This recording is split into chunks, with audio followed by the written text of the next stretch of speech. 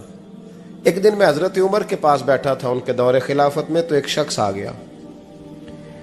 اس شخص نے آ کر کے کہا کہ حضرت عمر سے حضور ایک مسئلہ پوچھنا ہے. فرمایا پوچھو.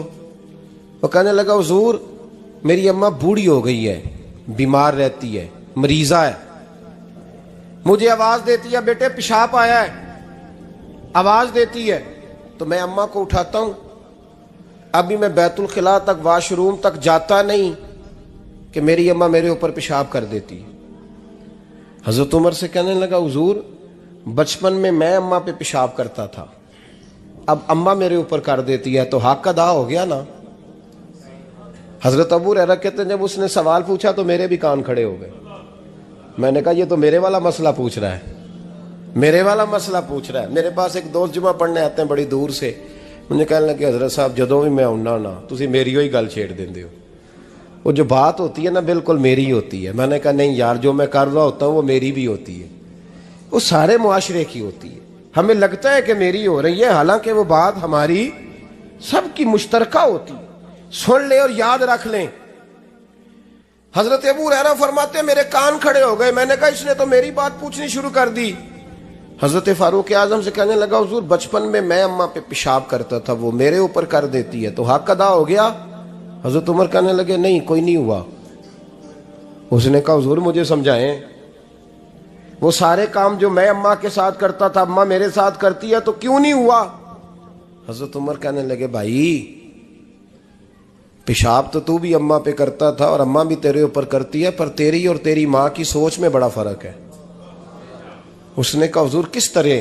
تو کیا جواب ہے سیدنا فاروق اعظم کا، لو کان نبی بعد لکان عمر ابن خطاب. کیا جواب ہے؟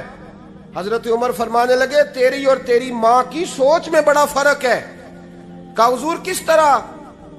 فرمایا جب تیری اماں تیرے اوپر پیشاب کرتی ہے نا تو دعا کرتا ہے کہ یا اللہ بوڑھی ہو گئی ہے اسے پردہ دے دے، اور جب تو اپنی اماں پہ پیشاب کرتا تھا تو وہ دعا کرتی تھی یا اللہ میرے لال کو لمبی زندگی عطا فرما.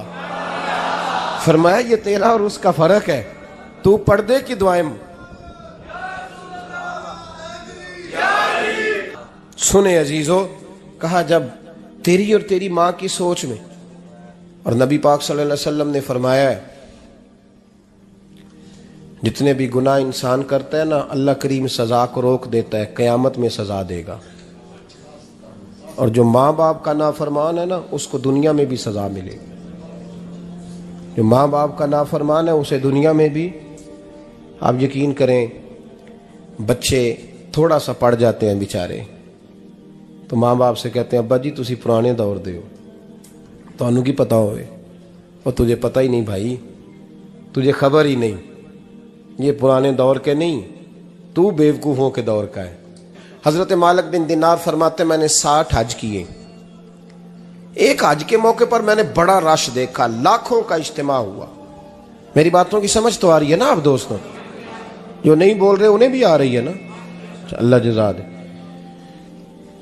کہتے ہیں لاکھوں کا مجمع تھا تو میرے دل میں خیال آیا. میں نے کہا اے اللہ اتنے لوگ آئے ہیں ان کا حج قبول بھی ہوا ہے کہ نہیں؟ فرماتے ہیں میں سوچ رہا تھا تو رات کو نا خواب میں نے کسی کہنے والے کو کہتے ہوئے سنا کہ سب کا قبول ہو گیا ہے. بلخ کا رہنے والا محمد بن ہارون بلخی ہے، اس کا حج قبول نہیں ہوا. فرماتے ہیں شہروں کے علیحدہ علیحدہ خیمے لگتے تھے. اب بھی آپ حج کرنے جائیں تو پاکستانیوں کی رہائشیں علیحدہ ہوتی ہیں، انڈین کی علیحدہ، بنگلہ دیش کے علیحدہ، مصری، یمنی، سب لوگ علیحدہ علیحدہ رہائشیں ہوتی ہیں، جھنڈے لگے ہوتے ہیں ملکوں کے. کہتے ہیں میں نے سویرے اٹھ کے ڈھونڈنا شروع کر دیا. ڈھونڈتا ہوں وہ بندہ ملے. کہتے ہیں جہاں بلخ شہر کے لوگ رہتے تھے وہاں چلا گیا تو میں نے لوگوں سے پوچھا تم میں محمد بن ہارون بلخی کون ہے؟ لوگ کہنے لگے وہ تو بڑا نیک آدمی ہے، پرہیزگار ہے، بڑے بولے بالے، بڑے اللہ والے، ریاض آپ کو بس ہم ہی جانتے ہیں، وہ تو بڑا نیک ہے، پرہیزگار آدمی. میں نے کہا اچھا کہاں ہے؟ انہوں نے کہا پہاڑ کے پیچھے اس نے خیمہ لگایا ہوا ہے، ساری رات عبادت کرتا ہے، سارا دن روزہ رکھتا ہے، قائم اللیل ہے، صائم الدہر ہے. کیا بات؟ فرماتے ہیں میں ان لوگوں کی بات سن کے حیران ہو گیا کہ مجھے کیا بتایا گیا، یہ کیا کہہ رہے ہیں. فرماتے ہیں میں پہاڑ کے پیچھے گیا. حضرت مالک بن دینار علیہ رحمہ فرماتے ہیں جب میں وہاں پہنچا تو میں نے اس شخص کو مصلی پہ بیٹھے دیکھا. کثرت عبادت کے آثار اس کے وجود پر نظر آ رہے. سیدھا بازو اس کا کٹا ہوا تھا. فرماتے 2 رکعتیں مکمل کر کے نا میں نے اس سے السلام علیکم کہا تو مجھے کہنے لگا وعلیکم السلام، آپ مالک بن دینار ہیں؟ میں نے کہا بڑی اس کی فراست ہے. فرماتے پھر اس نے ٹھنڈی سانس لی، کہنے لگا آپ کو خواب آئی ہوگی کہ میرا حج قبول نہیں ہوا. فرماتے ہیں مجھ پر اور بجلی گری کہ کیا کہہ رہا. فرماتے میں نے کہا یار لوگ بھی تیری تعریف کر رہے ہیں اور تیری بصیرت بھی بڑی ہے، تو یہ ماجرا کیا ہے؟ کہنے لگا آپ نہ پوچھیں. یہ کہہ کے اس نے رونا شروع کیا، دیر تک روتا رہا. میں نے کہا نہیں یار تو بتا. کہنے لگا نہیں آپ نہ پوچھیں، آپ ناراض ہوں گے. میں نے کہا میں نہیں ہوتا، تو بولنا. کہنے لگا حضور 24 سال ہو گئے مجھے حج کرتے ہوئے، 24واں حج ہے میرا، اور ہر سال کوئی اللہ کا ولی آ کے بتاتا ہے کہ جا چلا جا تیرا کوئی نہیں قبول ہوا. بے پروائی ویک سجن دی جتھے کسے دی پیش نہ جاوے، انہیں تاجاں والے در در رولے تے منگتیاں تخت بٹھاوے. آزم کسے نو کارا ملدا ہی کوئی کعبے خالی آوے. کہتے ہیں اس نے مجھے کہا حضور 24واں حج ہے، ہر سال کوئی بتاتا ہے. میں نے کہا تیری غلطی. کہنے لگا میں اپنی ماں کا نافرمان. میں نے کہا واقعہ کیا ہوا؟ کہنے لگا حضرت اللہ نے مجھے دولت دی، مال دیا، زمینیں دی، تو میں عیاش ہو گیا. آپ یقین کریں اللہ لوگوں کو مال دیتا ہے تو وہ سمجھتے ہیں میری چلاکی سے آیا ہے، میں تیز بڑا تھا اس لیے آیا ہے. نافرمان ہوتے ہیں. لیکن جو رب لینا جانتا ہے دینا جانتا ہے وہ لینا بھی. وارث شاہ مان کری نہ وارثاں دا، رب بے وارثہ کر کے مار دائی.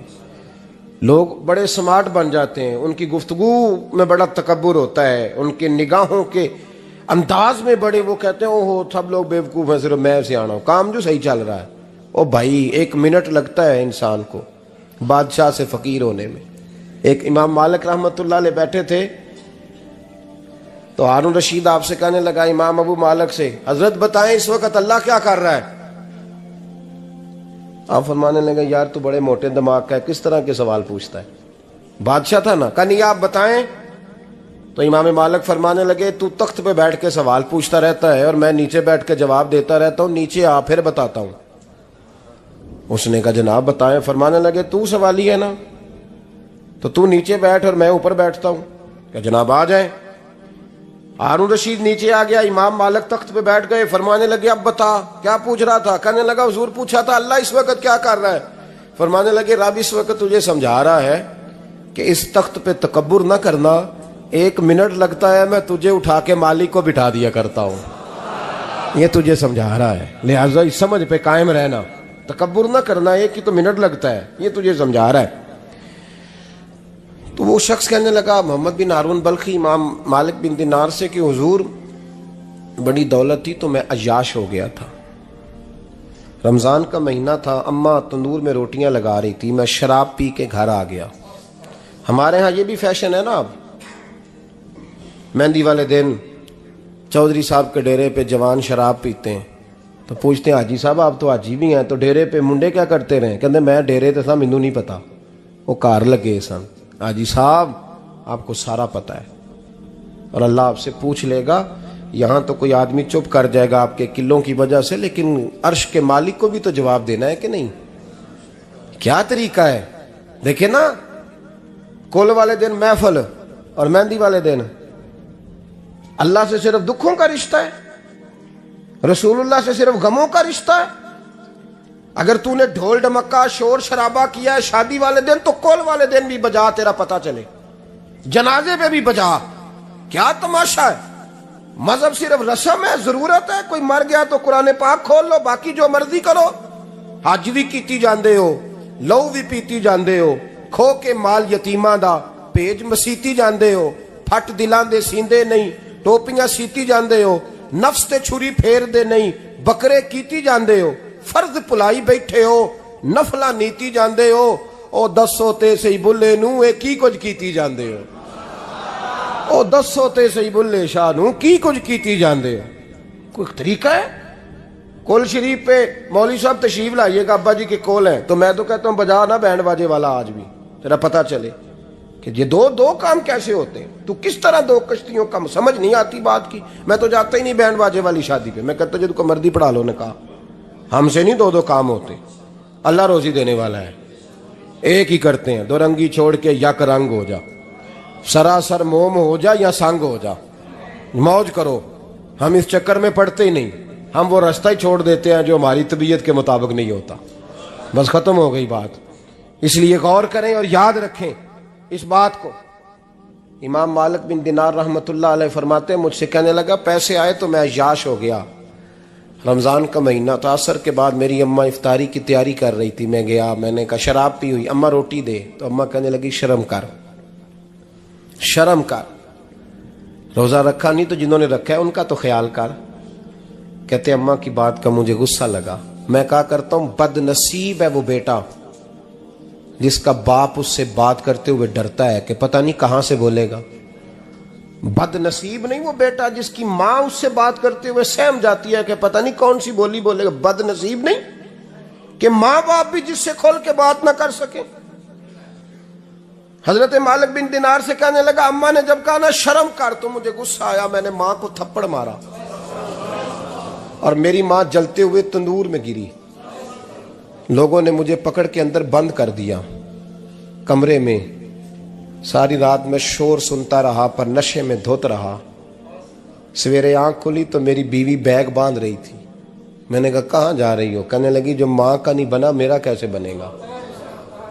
اور میں نے کہا میری اماں کا، وہ تو لوگوں نے رات کو دفن کر دی جنازہ پڑھ کے۔ تڑپ کے کہنے لگا مجھے کیوں نہیں بتایا؟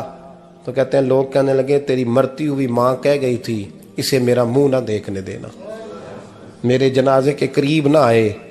حضرت مالک بن دینار فرماتے ہیں جب اس نے یہ بات سنائی تو میں نے بھی اس کے منہ پہ تھپڑ مارا۔ میں نے کہا تو اسی قابل ہے۔ کہتے ہیں وہ رونے لگا، حضور دعا کرے اللہ مجھ سے راضی ہو جائے۔ کہنے لگا جب ماں کی انتقال کی خبر ملی تو میں نے کلاڑی لے کے وہ ہاتھ کاٹ دیا جس سے ماں کو مارا تھا۔ میں نے ساری جائیدادیں خیرات کر دیں۔ 24 سال ہو گئے، 24 سال ساری رات نماز پڑھتا ہوں، روزہ رکھتا ہوں، حج کرتا ہوں، پر ہر سال کوئی آ کے کہتا ہے جا دوڑ جا تیرا کوئی نہیں قبول ہوا۔ حضور دعا کرے مالک راضی ہو جائے۔ فرماتے میں تھپڑ مار کے آ گیا، میں نے کہا تجھ سے راضی ہو جائے اتنے ظالم سے؟ امام مالک فرماتے ہیں رات کو آ کے سویا تو مجھے خواب میں رسول پاک کا دیدار ہوا، تو نبی پاک علیہ السلام نے فرمایا مالک تو اسے مایوس کیوں کر آیا ہے؟ اللہ تو بڑا مہربان ہے۔ کہا حضور ماں کے نافرمان کو معافی کیسے ملے گی؟ تو امام مالک فرمانے لگے نبی کریم نے فرمایا جا اسے جا کے بتا دے تجھے قیامت میں تیری ماں کی وجہ سے بخش دیا جائے گا۔ کہا حضور اماں کی وجہ سے کس طرح؟ تو محبوب فرمانے لگے اس کی ماں قیامت میں اس کے خلاف مقدمہ دائر کرے گی رب کریم کی عدالت میں، اے اللہ میں نے 9 ماہ پیٹ میں رکھا، درد سہ کے اسے جنا، جگر کا خون پلا کے پالا اور اسی نے مجھے قتل کیا۔ رب کریم اس کی ماں کا مقدمہ سن کے کہے گا اٹھاؤ اس کو دوزخ میں پھینکو، اس نے ماں جلائی تھی اسے بھی جلاؤ۔ محبوب فرمانے لگے جب پکڑ کر کے مالک اس کو محمد بن ہارون کو لوگ لے جائیں گے نا جہنم کی طرف،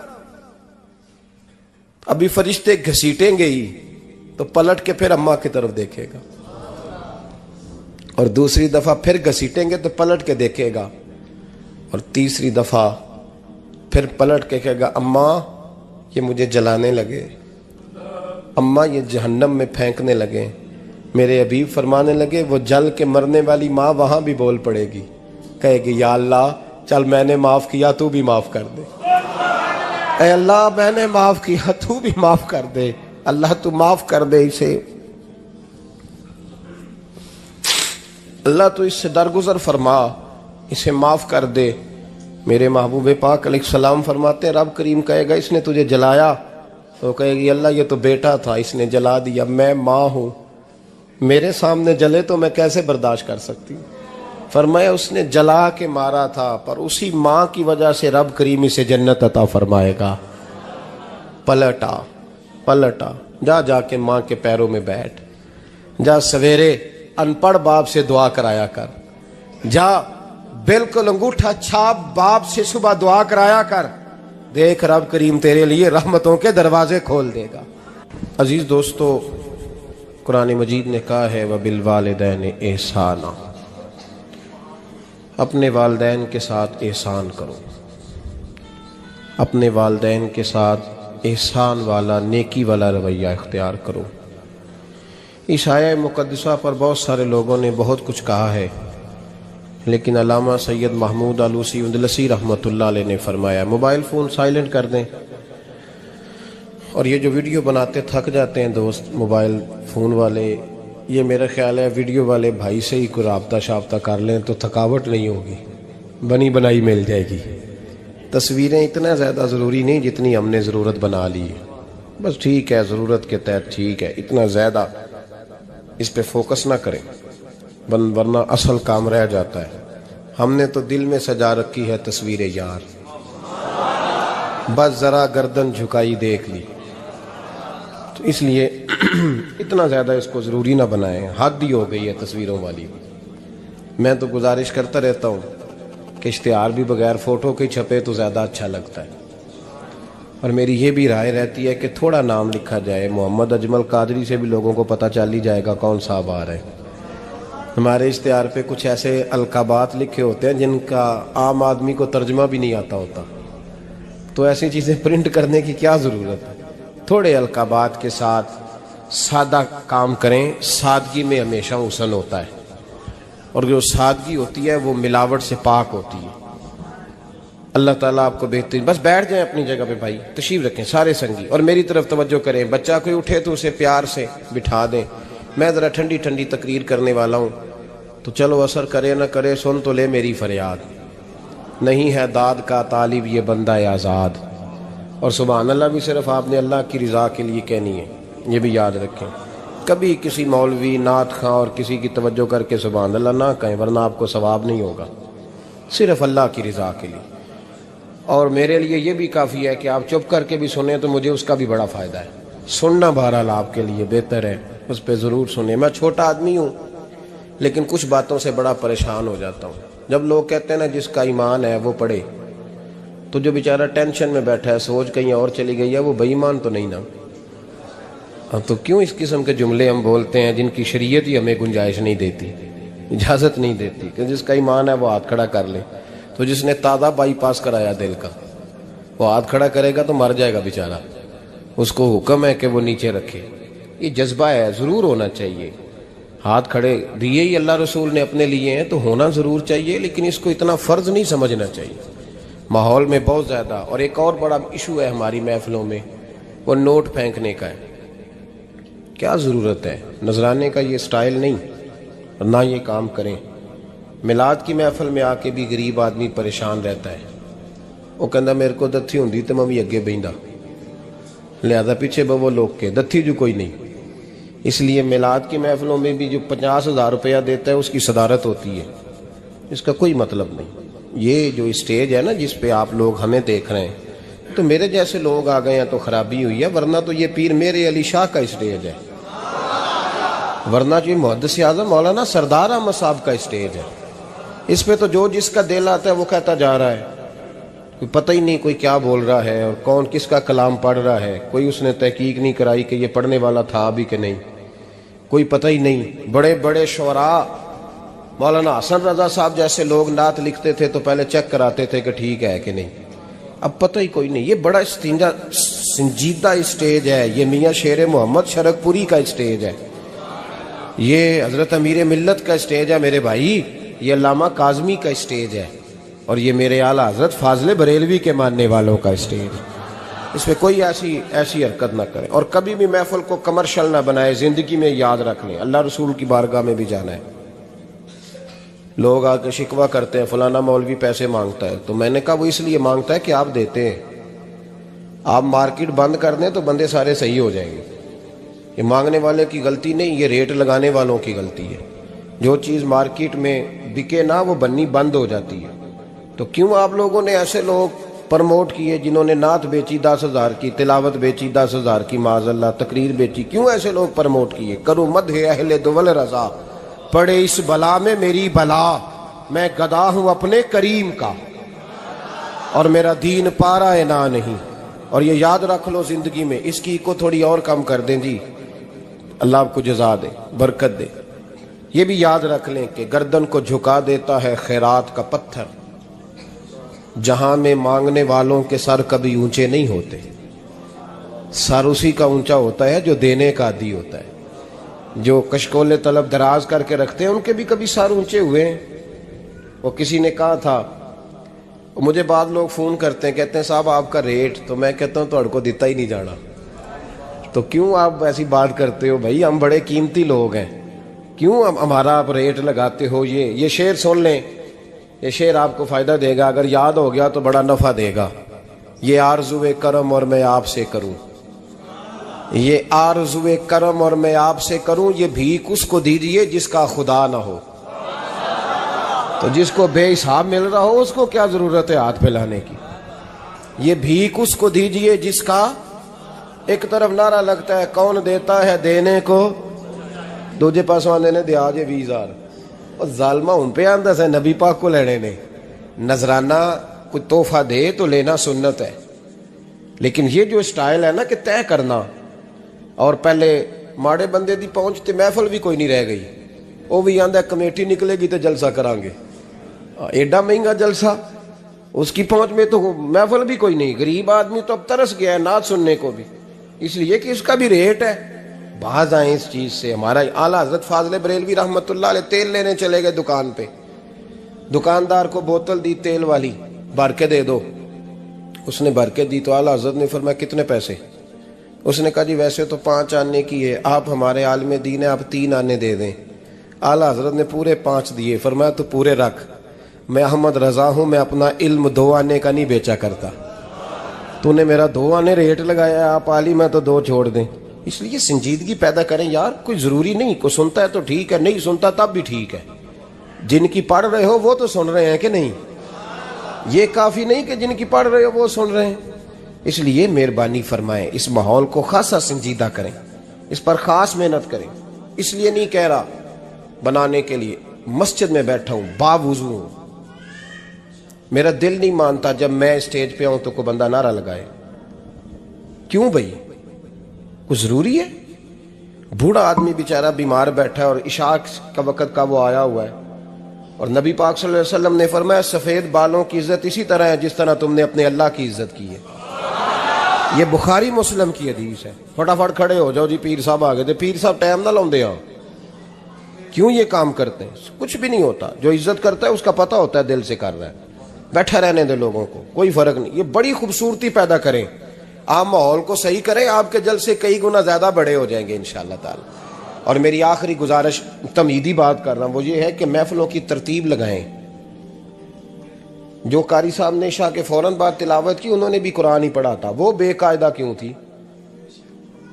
پھر جو دوبارہ 1.5 گھنٹے کے بعد باقاعدہ شروع ہو گئی تو وہ قرآن پاک نہیں تھا؟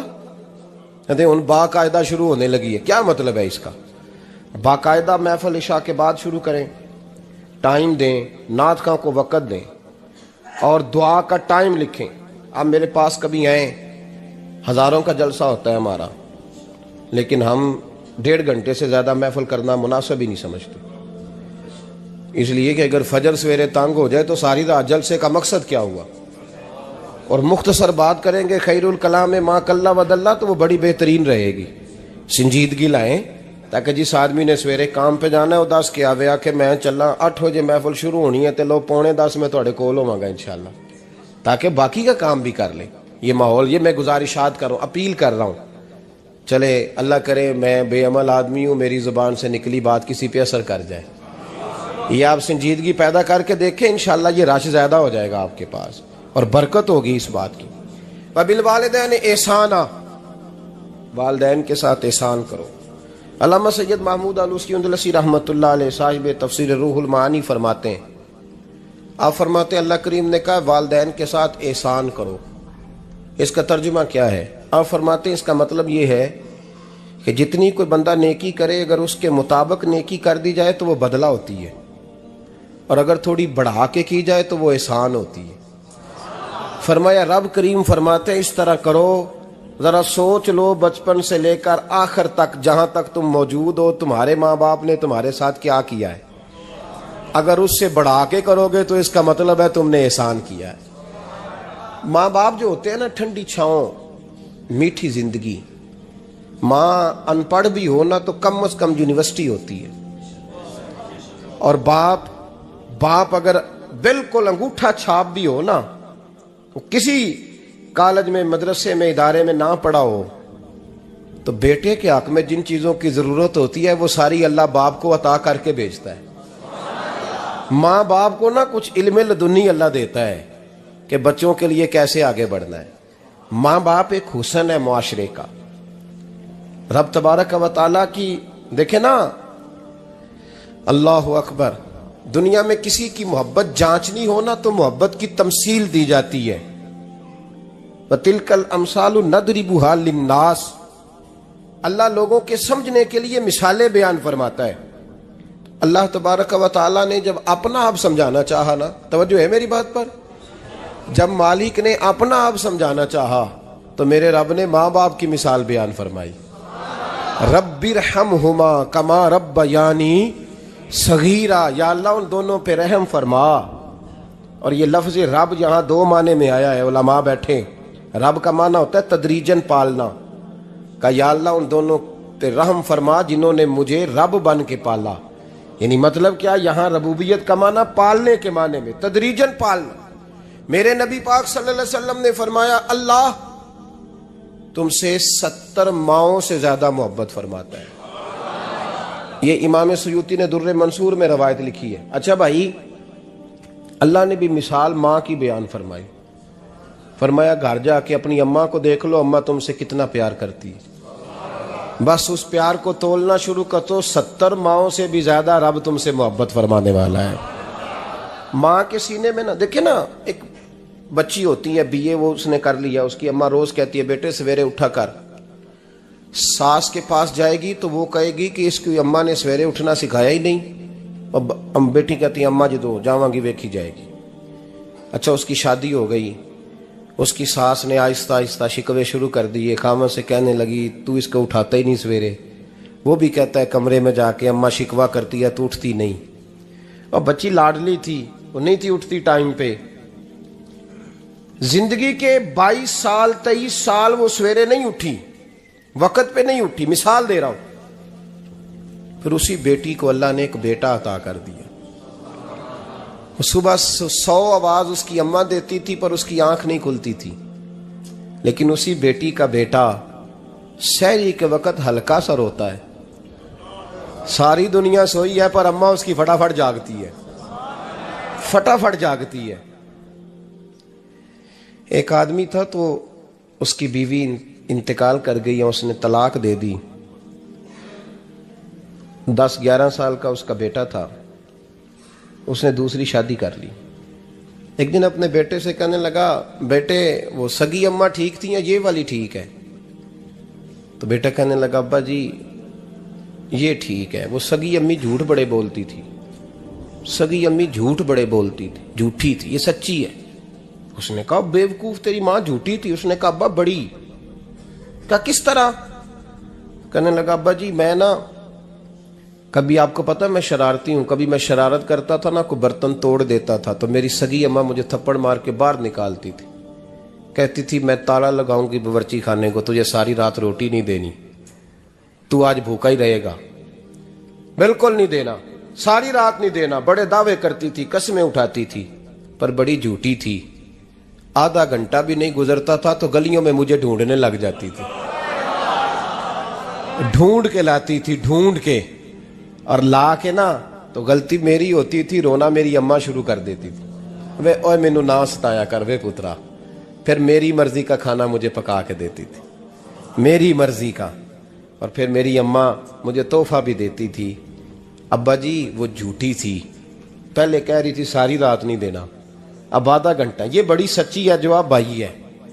میں شرارت کرتا ہوں تو تھپڑ مار کے نکال دیتی ہے، کہتی ہے روٹی نہیں دینی. پھر میں ساری رات رو کے گزارتا ہوں پر نہیں دیتی. یہ سچی ہے، وہ جھوٹی تھی. تم ماں کے درد کو کیا سمجھے؟ بچے تو کہتے ہیں اماں نے ہمیں قید کر دیا، اماں کہتی ہے میری مرضی سے کھاؤ. اور تجھے نہیں پتا اس نے قید نہیں کیا، وہ تم سے پیار بڑا سچا کرتی، اور بڑا سچا پیار کرتی ہے تیرے ساتھ، بڑا سچا. بیٹا برگر کھا کے آ جاتا ہے، اماں کہتی ہے روٹی کھا لے، کہتا ہے نہیں آپ نے بینگن پکائے ہوئے ہیں میں نے نہیں کھانے. تو اماں منتیں کرتی ہے، کہتی ہے چل تم دس کی کھانا ہے، تینوں سیویاں نہ بنا دیاں، فٹافٹ دال پک جائے گی، کیا کھائے گا؟ وہ ابا جی میری طرح قریب سے کہتے ہیں چھڈ پر بھوک لگے گی تو آپ ہی کھا لے گا. لیکن اماں کہتی ہے اس نے روٹی نہ کھائی تو مجھے نیند نہیں آئے گی. تو اس درد کو سمجھنا. میں غلام ہوں ایک آستانے کا، اور میں سمجھتا ہوں جو کسی کا مرید ہی نہیں اس پر تو سایہ ہی نہیں، اسے چاہیے کسی بزرگ کا سایہ حاصل کرے. لیکن بھائی یہ بات بھی بڑی سچی ہے کہ میرے جیسے پیر کے ہاتھ میں 5,000 روپیہ نذرانہ دو نا، پیر صاحب دعا کرنا، تو پیر صاحب نے دعا پکی یاد کی ہوئی ہے سب کے لیے، رٹی رٹائی، اللہ خیر کرے اللہ بھلا کرے، اور سب کے لیے رٹا لگایا ہوا ہے. اور اماں کو بیٹا ویسے ہی کہہ جائے، ویسے ہی اماں میں انٹرویو دینے جا رہا ہوں ذرا دعا کرنا، وہ بیبیاں منگا کے دعائے تنجینہ پڑھانا شروع کر دیتی ہے، اور ساری رات مسلح پہ بیٹھی. اس درد کو سمجھنا. اور بھائی بڑا ویل ڈریس بیٹا ہوتا ہے، ویل ڈریس نوجوان، وہ 18,000 کا جوڑا پہنتا ہے، 7,000 کا جوتا خریدتا ہے، وہ قیمتی قسم کی گھڑی استعمال کرتا ہے. لیکن اسی بچے کے جب اپنے بچے ہوتے ہیں نا تو بی بی کو کہتا ہے یہ لے 10,000 روپیہ، بچوں کے کپڑے خرید لے، میرے صحیح ہیں ابھی کل ہی تو خریدے تھے. اور باپ، اور تو سمجھا ہی نہیں یار، 30 سال باپ نے جوانی ساری سعودی عرب کو دے دی، لیکن تیرا خیال رکھا. میں ایسے لوگوں کو جانتا ہوں جنہوں نے 30 سال پردیس میں کمبل نہیں بدلا، اور جہاں گئے تھے تو ایک کمبل خریدا تھا پھر بدلا نہیں. تو ماں باپ کے بارے میں، اور یہاں بچے حساب کرتے پھرتے ہیں، بھائی تو انہوں پچھلے مہینے بھی 5,000 دیتا سی، تسی پیسے ادا کر دے کی ہو، ماں باپ سے حساب کرتا ہے تو.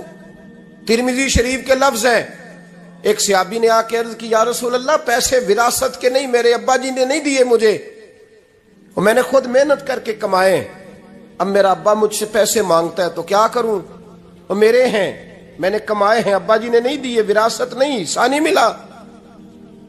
حضور میرا ابا مانگتا ہے تو میرے لیے حکم کیا ہے؟ تو نبی پاک نے فرمایا کیا کہا تم نے؟ پیسے تیرے ہیں؟ کہا حضور ہاں. تو فرمایا ابا کس کا ہے؟ کہا یا رسول اللہ میرا. تو فرمایا اگر تو اپنے والد کا ہے تو تیری ہر شے تیرے والد کی ہے، تو بھی تیرے والد کا ہے تو تیرا مال بھی تیرے. ماں اور باپ یہ تو حسن ہے زندگی کا، یہ تو وقار ہے انسان کا. جب تک ماں باپ کا ہاتھ پکڑ کے چلو گے نا رستے سیدھے رہیں گے، اور جس دن انگلی چھوڑ کے سڑک پہ نکلنا پڑا نا سر چکرانے لگے گا. یاد رکھنا یہ بڑا مشکل کام ہوتا ہے. لوگوں کا تو رخ ہی اس دن واضح ہوتا ہے جس دن آدمی سائے سے محروم ہوتا ہے. اماں تو کمرے میں پڑی ہو نا، اورنگزیب عالمگیر کی ماں فوت ہو گئی، 350 کمرہ تھا محل کا، اور اماں 12 سال ٹانگوں سے معذور رہی اورنگزیب عالمگیر کی. اماں 12 سال کمرے سے نکل نہیں سکی، ساتھ ہی واش روم تھا یا جو بھی اس دور میں طریقہ تھا. اورنگزیب جب محل میں آتے تھے تو پھر بھی سیدھے اماں کے پاس جاتے تھے، اور جب واپس نکلتے تھے پھر بھی اماں کے ساتھ. اورنگزیب کی ماں کا جنازہ اٹھا تو اورنگزیب نے رونا شروع کیا. پھر سالوں بیت گئے پر اس کے آنسو خشک نہیں ہوتے تھے. ایک شخص نے کہا تیری کوئی انوکھی مر گئی ہے، ساری دنیا کی مرتی ہیں.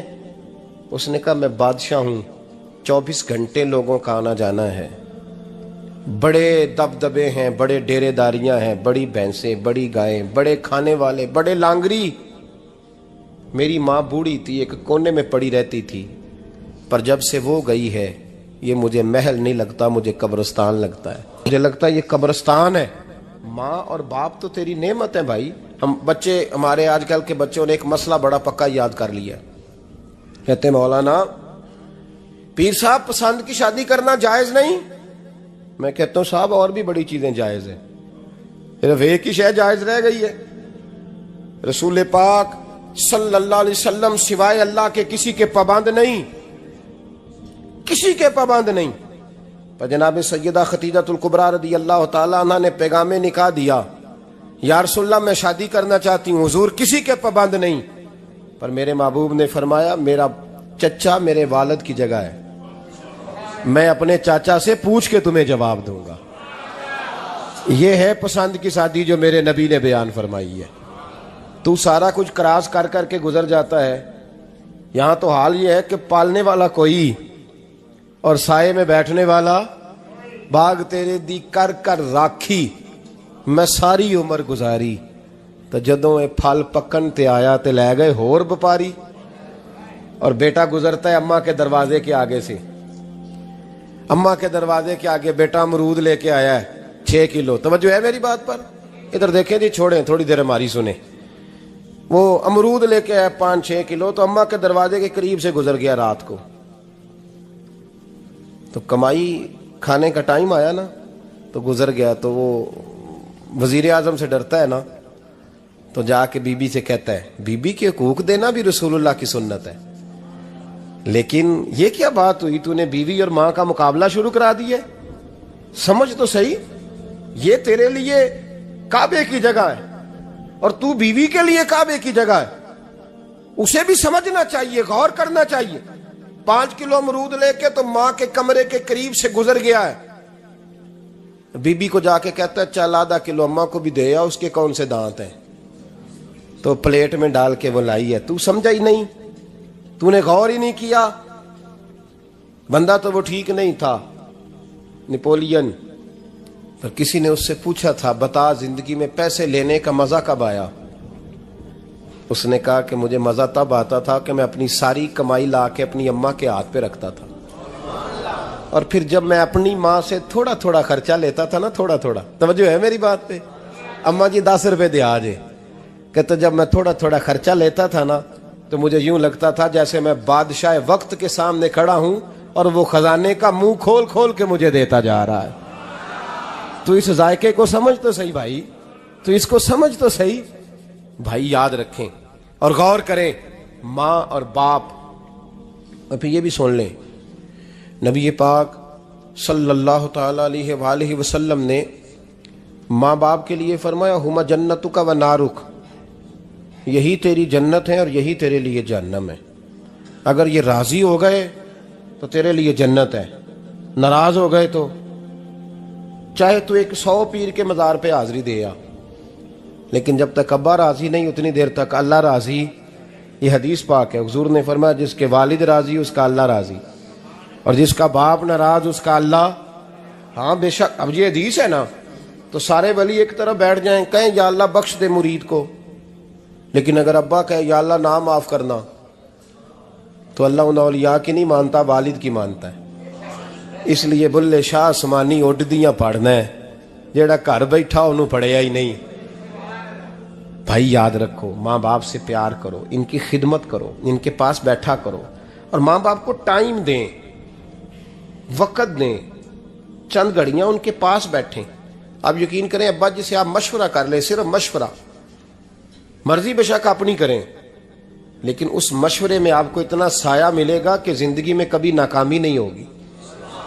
پر اسی سجن دی مننی ابے دی نہیں مننی، وہ پھٹے پہ جو نلائق ہماری طرح کا بیٹھا ہے اس سے مشورہ لینا ہے، والد سے نہیں لینا۔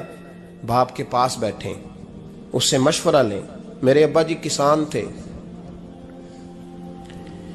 میں نے اپنی زندگی میں ڈھیروں چیزیں اپنے باپ سے سیکھی ہیں، درجنوں چیزیں سیکھی ہیں۔ میرے والد بڑے خوددار تھے، مزاج میں عجیب سی خودداری تھی۔ کوئی بندہ کبھی حال پوچھ لیتا تھا نا کہ حالات کس طرح کے ہیں، تو فرماتے تھے بھائی اگر بتانا ہوا تو اپنے اللہ کو بتاؤں گا۔ الحمدللہ بڑا فضل ہے، میں نے ان کے ہاتھوں پہ ہمیشہ چھالے دیکھے، ہمیشہ چھالے، لیکن ان کا ہاتھ کبھی کسی دنیا دار کے سامنے پھیلتا ہوا نہیں دیکھا۔ لوگ مجھے کہتے ہیں آپ کس پیر صاحب کے صاحبزادے ہیں، تو میں کہتا ہوں میں اس پیر کا صاحبزادہ ہوں جس نے محنت کر کے حلال کی کمائی کھائی ساری زندگی۔ یہ لوگ پیر نہیں ہوتے، یہ مرشد نہیں ہوتے، اور میں نے درجنوں چیزیں سیکھی ان سے۔ تو سیکھنے تو بیٹھ، تجھے ہزاروں چیزیں ملیں گی. بھائی اپنی زندگی میں ماں باپ کی طرف دیکھو, سب سے ضروری کام ہے انہیں وقت دو. اماں کے او بھائی بڑا مشکل ہے دنیا داروں سے تعریف کرانا, تے اماں دے کول تے ایویں 2 منٹ راتی بھئی نہ آکھی اماں پیر کڈے نہ رضائی جو تیرے گھٹ چھڑا, تے اماں کہندی جا میرا پتر تھکیا آیا ہے تو سو جا کے, میں کدو کام لگی سا, میں کدو حل وان ڈئی سا, جا سو جا کے. بس یہ کاروائی ہے. تو نے 2 منٹ کے لیے کہہ دیا, سویرے پورے محلے میں تیری اماں کہے گی اللہ میرے پتر ورگا پتر سارے نو دے. راتی آندا ہے تے مینوں گھٹ کے سوندا ہے, اللہ گھٹیا کوئی نہیں سویا بھی کاروائی پائی سو, لیکن وہ سب کو بتاتی ہے. تو بھائی اتنی قیمتی چیز اور تو چھوڑ کے میں کبھی جلسے سے دیر سے آتا تھا نا, اب تو جاتا نہیں زیادہ جگہوں پہ. کوشش کرتا ہوں کہ چلو ماحول کے مطابق, تھوڑا خشک آدمی ہوں تو ہر جگہ سیٹ نہیں ہو پاتا, اس لیے کم جاتا ہوں. تو کبھی رات کو آتے تھے نا دیر سے, میری اماں جی شوگر کی مریض تھیں, تو میں چھوٹے بھائی کو فون کرتا تھا کہ اماں جی سو گئے, کہنے سو گئے. میں کہتا تھا کہ تو نہ اس طرح کر, نیچے آ جا, 2 بج گئے ہیں, وہ شوگر کی مریض ہیں, آنکھ کھل جائے نا تو دوبارہ لگتی نہیں بزرگوں کی, تو دروازہ کھول دے, اندر دستک دی تو دقت ہوگی. تو میں جوتے اتار کے اندر داخل ہوتا تھا, تو پہلا قدم رکھتا تھا تو میری اماں بول پڑتی تھی پتر آ گئے آ گئے. او بھائی تو اس درد کو سمجھنا, کوئی تجھے ملے گا, کوئی ملے گا تجھے ایسا. اب میں دور دراز بھی چلا جاتا ہوں, ان کی زندگی میں نہیں جا پایا, کہتے ہیں ہم نے نہیں جانا, گھر میں رہنا ہے.